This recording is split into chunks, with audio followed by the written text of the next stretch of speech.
appear on the Hill today. The Senate finally held a confirmation hearing for Judge Neil Gorsuch a full 47 days after the president nominated him to the Supreme Court. A lot happened. For more on details, we go to Trace Gallagher standing by. Hey, Trace. Hey, Tucker, several Democratic senators have already vowed to oppose Neil Gorsuch and to try to block his nomination from coming to a final vote. In their opening statements, Democrats tried to tie Gorsuch to President Trump while billing him as a threat to workers and women. Democrats also made it crystal clear they remain furious over Republicans' refusal to hold hearings for President Obama's Supreme Court nominee, Merrick Garland. Listen. They are arguing that the Senate should rubber stamp a nominee selected by extreme interest groups and nominated by a president who lost a popular vote by nearly 3 million votes. During their 10 minutes of opening statements, Republican senators applauded Neil Gorsuch, calling him extraordinarily talented with the highest levels of professional qualifications, including integrity, competence, and temperament. They left out patient, but that was evident by the 3 hours Gorsuch waited to speak on his own behalf. Here he is. I've ruled for disabled students, for prisoners, for the accused, for workers alleging civil rights violations, and for undocumented immigrants. Sometimes, too, I've ruled against such persons. And tomorrow the showdown begins as Democrats get their first chance to question Judge Gorsuch. The chair of the Senate Judiciary Committee, Republican Chuck Grassley, wants a committee vote on Gorsuch by April 3rd and a full vote in the Senate later that same week. Tucker. Trace Gallagher. Thanks, Trace. Well, Joe Dinkin is the National Communications Director for the Working Families Party. It's a progressive third party hostile to the nomination of Judge Gorsuch. He joins us now. Joe, thanks a lot for coming on. Tucker, thanks so much for having me on tonight. And first of all, I wanted to thank you for something that you said last week. You and I may not agree on a tremendous amount, but last week you were interviewing Trump about the health care bill he's supporting, now moving through Congress. And you pointed out that its centerpiece was a massive tax cut for the rich, for investors making more than $250,000 a year, and that the other side of the coin was millions of people who are going to actually lose their health care coverage. Yeah, I mean, I don't know if the tax cut's the centerpiece of it, but it's certainly a component of it, and I think it's an odd place. It's an odd place to put the tax cut, in my view. Yeah, as I point out. But hold on, I mean, I appreciate that, Joe. Well, let me ask you about the judge here, and I'm sure there are always things I agree with people on. Yeah, and let me tell you why I bring up that. I'm sure you have lots of reasons for bringing that, but let me get to the meat of why I want to talk to you, which is about the Supreme Court nomination. Now, I'm sure you don't agree with a lot of the beliefs that the judge has, but the core question is, can he interpret the Constitution faithfully? So I'm going through your materials to figure out what exactly your problem is with this guy, and I get to this. This is a letter that you all sent, your party sent to Democratic members of the Senate at the beginning of this month, and you said here, he has, quote, an extreme ideological agenda supported by some of the most dangerous, ultra-conservative, and white nationalist groups. Now, what does that even mean? I think that this means that Gorsuch is somebody who's shown through his long record that every act that he's taken, whenever he's given the chance between siding with a corporation or a working class person, every single time he's picked the other side than I would have picked. I don't know if you were following this case. Wait, back up here. So you said white supremacist organizations. I mean, you have every right to disagree with his decisions, but you're trying to tar him with the brush of white supremacy. And my question is, on the basis of what evidence did you say that?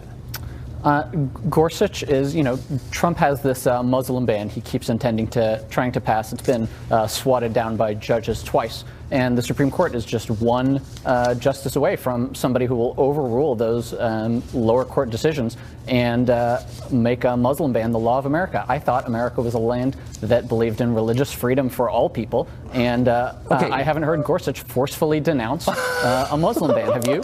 So because Gorsuch hasn't come out during the nomination process, I think this is what you're saying, during his own nomination process and attacked Trump's travel ban, you call him a white supremacist? Tucker, I think that's so one of the unfair. It's hard to believe you're actually saying that. It's one of the core questions of public policy right now, is whether or not our country is one that it has a place for people of all religions, or whether Trump can be allowed to pass a Muslim ban. And until Judge Gorsuch is about to sit for 4 days, he began today, of his hearings where he can be asked that, but the idea that because he hasn't come out and said anything about it, by the way, a Supreme Court justice's job is not to formulate public policy, it's to interpret the Constitution, as you know. It's not to make laws. That's right. It's to determine whether they're constitutional or not. So, and he hasn't, so because he fallen hasn't, way short of the standard of saying okay, that but hold on. That may be right, but you tried to tie him to white supremacists. And I just want you to concede that whatever one can say about him or his record, that is an unfair thing to say, and you shouldn't say things like that unless you have reason for saying them, and you don't. I think that short of him denouncing Trump's Muslim ban,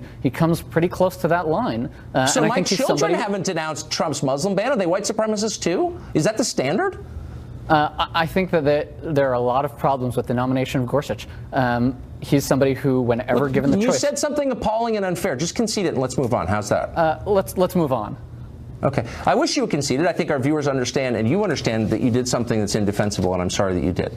But I want you to get to the core. Look, your point is that he's against working people, right? That's right. I think whenever given the choice to choose between a corporation and a working person, he chooses the wrong side. I don't know if you followed this case that he was a judge on with a truck driver going through Illinois. I think it was raised in the hearings who had to abandon today. his truck. That's correct. correct. A truck driver had to pull over, and his the brakes on his trailer were frozen on a freezing cold sub-zero day. To protect his own safety, maybe even to save his life, right. He disconnected his trailer, drove away to safety. In the end, his employers fired him for doing that, and the court sided with the worker on that, sided with the truck driver. But Gorsuch said that the only way he could have protected his job was to sit in a freezing cold sub-zero truck, potentially risking his life. So think about, Tucker, what would you have done sitting in that truck? You're actually missing this. I'm not sure you understand what the Supreme Court is or how it works. I agree with you. Every person watching agrees with you. Every person in this country of 330 million agrees. You shouldn't be fired for leaving a freezing cold truck. Well, Gorsuch doesn't agree with that, does he? No, that's not true. Gorsuch's job is to interpret the law as passed by the Congress, not the court. The court does not make laws, the Congress does. I understand and that. If the action is consistent with the law, which is itself consistent with the Constitution, there's nothing he can do about it. Well, that's what the job is. Do you understand that? It's a pretty funny version of the job where every time he's asked to make a decision, he always chooses the side that favors corporations or favors the powerful. Why aren't you complaining to your friends up in the Senate, the ones you're writing letters to about white supremacy? Why don't you say, hey, pass a law protecting people whose trucks break down in the snow? Court actually sided with the truck driver in that case. But it's a funny thing about Gorsuch's record that whenever he's but in that specific decision, as you know, there's another Democrats case. There's another case with Gorsuch because it's a question of interpreting the law. The same with the Hobby Lobby case, in which the Hobby Lobby case, where he said that the right of corporations' religious beliefs are more important than the person who works there. You haven't read the decision, have you? Because he did not. I have it right in front of me. He's talking about the Green family that owns Hobby Lobby, not the corporation, and he said that their religious beliefs were sincere, and you may find them repugnant. He says that in the decision. He said, all you need to know, though, is that they're sincere, and therefore they're protected by the Religious Freedom Restoration Act of 1993. That's the point. Wouldn't you think that if Judge Gorsuch was just interpreting the law as an even-handed observer, he might sometimes, somewhere in that career, have found an opportunity to side with the less powerful, side with the working person instead of with the powerful corporate interest? Well, actually, the reason, Tucker, in this case, he did side with the less powerful person. The Greens, as you know, are reviled by all fashionable people, including you and Hollywood and Hillary Clinton. No, I'm just saying if you were to do a poll of people making over $250,000 a year and ask them, are you sympathetic to Hobby Lobby in this case or to the federal government? I bet it'd be 90-10 to the federal government. There's no more unfashionable person than the plaintiffs in this case. Tucker, I'm not talking about fashion. I'm talking about who has the power to fire who. And if you think that the employers and the CEOs are the less powerful people in a comparison with the people who work for them, then I got news for you. You got to go.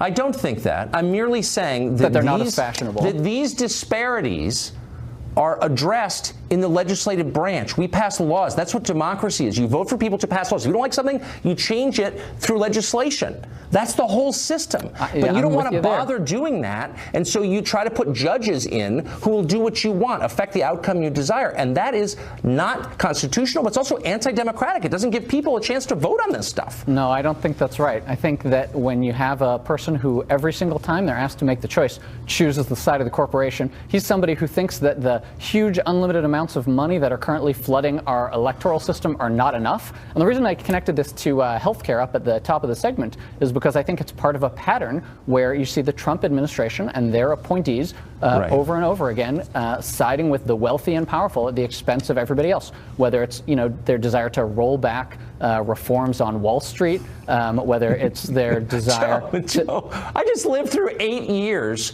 of the most massive wealth disparity buildup in my lifetime under the Obama administration, where the overwhelming majority of the spoils went to the top 1%. And Trump wants to make it worse. I was protesting it. By the way, if he does make it worse, I'll be the first to complain. But I wish he'd complain when that. I'll be emailing to find out about that one when you complain about the transfer of wealth up, because that's every single thing that Trump has proposed so far. Yeah, we'll see. Joe, thanks for joining us tonight.